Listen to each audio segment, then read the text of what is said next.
तो आज बात सर्वे के बाद लगातार जो बयानबाजी सामने आ रही है उसको लेकर की जा रही है और सबसे बड़ा जो बवाल हुआ है वो संसद में अखिलेश यादव के बयान के बाद। अब आपको सबसे पहले तस्वीर साफ कर दें कि अखिलेश यादव क्या कह रहे हैं। हालांकि अखिलेश यादव बार बार इस बात का जिक्र कर रहे हैं कि ये खुदाई हमारे देश के भाईचारे, हमारे देश के सौहार्द और हमारे देश के जमुनी तहजीब को खो देगा। इसी के साथ उन्होंने कहा संभल में भाईचारे को गोली मारी गई, बार बार की गई खुदाई की बात जो है वो सौहार्द पर आ गई है। संभल में सोची समझी साजिश की जा रही है, खोदोगे तो सौहार्द को खोदोगे। ये तमाम सवाल, इसी के साथ आज चर्चा की शुरुआत करते हैं। खास पैनल हमारे साथ जुड़ गया है, परिचय आपसे करवाते हैं। और उमर फारूक मुस्लिम एक्सपर्ट हमारे साथ हैं, बहुत बहुत स्वागत आपका न्यूज़ वन इंडिया में।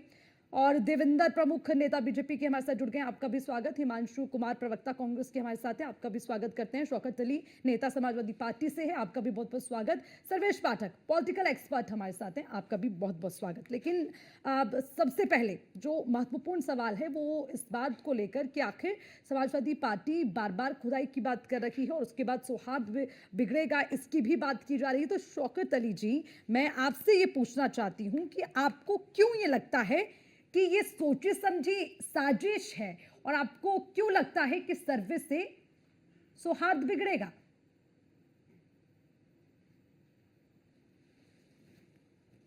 अनम्यूट करिए शौकत अली जी, अनम्यूट करिए।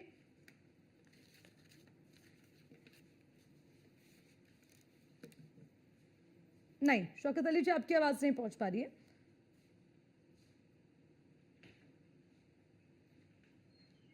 नहीं, चलिए, जब तक आपकी आवाज ठीक होती है तब तक महत्वपूर्ण सवाल है और मैं देवेंद्र प्रमुख के पास जाना चाहूंगी। देवेंद्र जी, जरा बताइए ना, बार बार सवाल इस बात को लेकर उठते हैं कि पुलिस प्रशासन पर अगर विपक्ष संदेह करता है तो विपक्ष ही संदेह के घेरे में आ जाता है। क्या आप किसी की गलती को छुपाने की कोशिश कर रहे हैं? जो संभल में हुआ और इससे पहले बहराइच का भी हम इसके साथ जिक्र कर लेंगे क्योंकि वहां पर भी कुछ ऐसी स्थिति देखने को मिली। बेशक मामला कुछ और रहा, लेकिन जो माहौल बिगड़ा वहां पर भी कुछ ऐसी स्थिति बनी।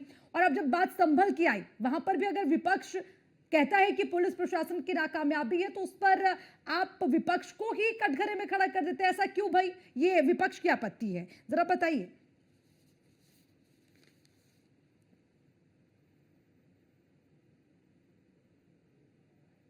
मेरी आवाज आ रही है अर्चना जी आपके पास? जी देवेंद्र जी बोलिए। मैं ये क्लियर करना चाहता हूं कि जिस तरह आप संभल की स्थिति को देख रहे हैं जी, और संभल में माननीय कोर्ट का जो डिसीजन आया था उसके अनुसार वहां लॉ एंड ऑर्डर जो है, जो आदेश हुए थे पुलिस को, वहां के प्रशासन को, उसी के अनुसार वो अनुरूप वहां चेक इन करने के लिए, वहां का जांच करने के लिए जो भी उनका काम था, जो सरकार ने, जो उन्हें कोर्ट ने आदेश दिया था, उस काम के लिए गए। जी, उसके साथ जब ये घटना घटी है, वहां भीड़ इकट्ठा होना, ये सब इतनी बड़ी घटना घट जाना, जी, ये सब जो है ये इनके बीच में हुआ। ये अब जो है वहां की जनता के बीच पब्लिक ने क्या वहां उपद्रव किया, किन लोगों ने वहां इस तरीके की स्थिति बनाई। जब शांति से प्रशासन गया है, अपना काम कर रहा, तो ठीक है भाई, जांच करने का काम है, कोर्ट के आदेश है। कोई ऐसा भी नहीं है कि आपको जो है अपनी मर्जी से गया हो प्रशासन, डीएम या एसपी की मर्जी से गया या कहीं इसमें संज्ञान, जब कोर्ट ने बोला था, इससे बड़ी क्या बात है। उसके बाद भी आप एकत्रित होते हो और हमला करते हो और ये घटना घटती है, गोली चलने तक की नौबत आती है और पीछे आग में घी करने का काम उनके नेता करते हैं, खड़े हो जाते हैं पीछे से।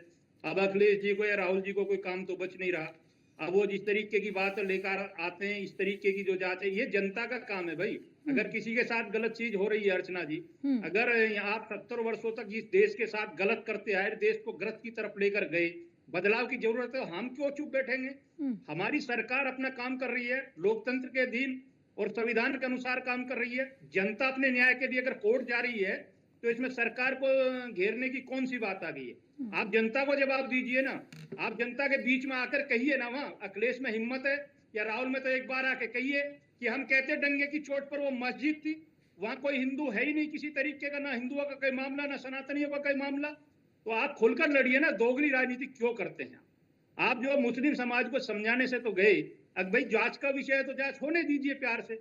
जांच कर रहा है, जांच में जो आएगा उसका देखा जाएगा, जो भी डिसीजन होगा।